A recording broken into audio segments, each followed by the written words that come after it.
This is my favorite jazz releases of 2010. It's going to be a two-parter. The next volume is my favorite jazz reissues of 2010. You'll see a couple favorites in there.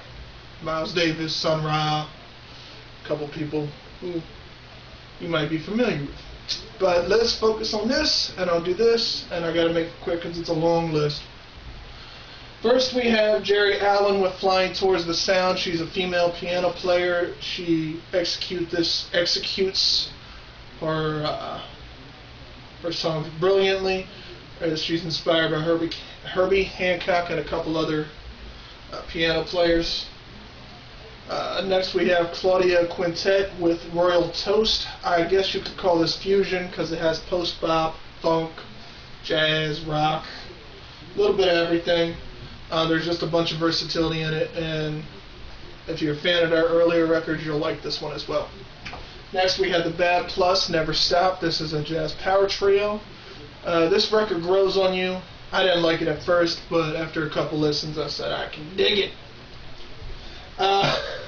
Next we have the Nels Cline Singers with Initiate. Nels Cline is the guitarist for Wilco, and he really lets it go here.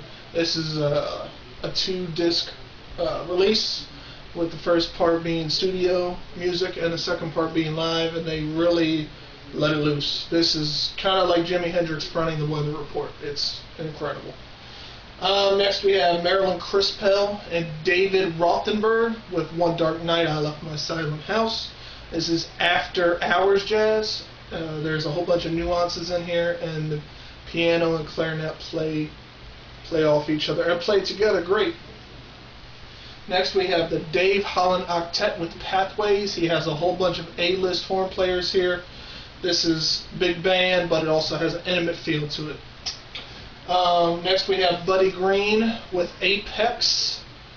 This is kind of a hard record. It's a 77-minute record, so if you're a casual fan of jazz, you won't like it, but if you have an ear for this stuff, you'll really enjoy it. It'll be accessible to you.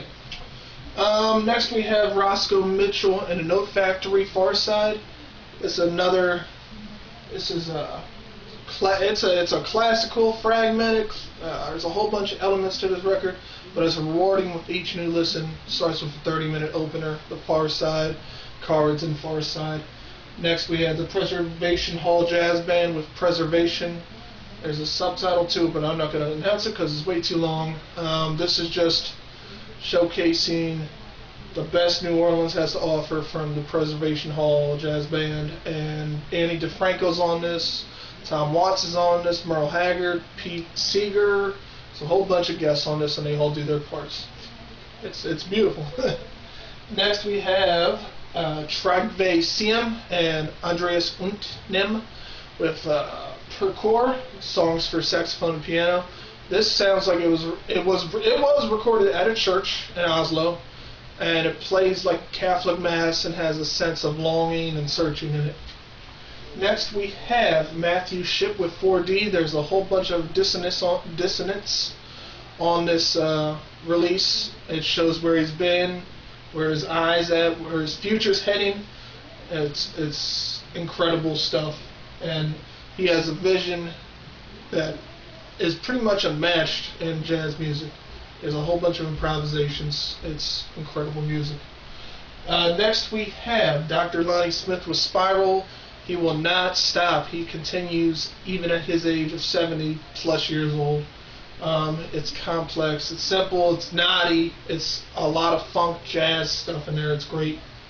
Next we have Trombone Shorty with Backatown. He calls what he does super funk rock, and there's a whole bunch of elements: hip hop, jazz, rock, funk, soul, blues, anything and everything. And it's a breath of fresh air. It seems like he's arrived with this release. Next we have Kenny Werner with Joe Lovano and Judith Silvano with No Beginning, No End. It was born after his daughter died of a tragic car accident, but it's his magnum opus, and it serves a spiritual impact beginning to end. Brad Mehladu with Highway Rider. He joined up with John Bryan here, and he has a ton of elements to this record as well. It's ambitious. You have Latin blues. It's 2 discs. You have a bunch of soul on here. There's a tribute to Elliott Smith. It is a ton to offer. Next we have Vijay Iyer with Historicity, which I believe is a jazz album of 2010. It's intellectual playfulness. It's whimsical. The trio is in top form here.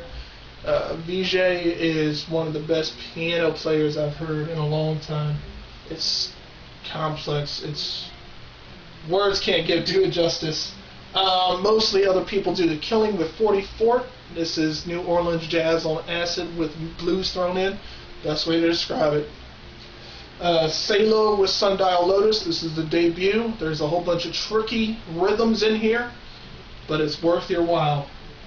Next we have Yusuf Latif and Adam Rudolph. That's right. With Towards the Unknown. And this is their tribute to each other and what they've learned from each other. And it's great. That's all I can say.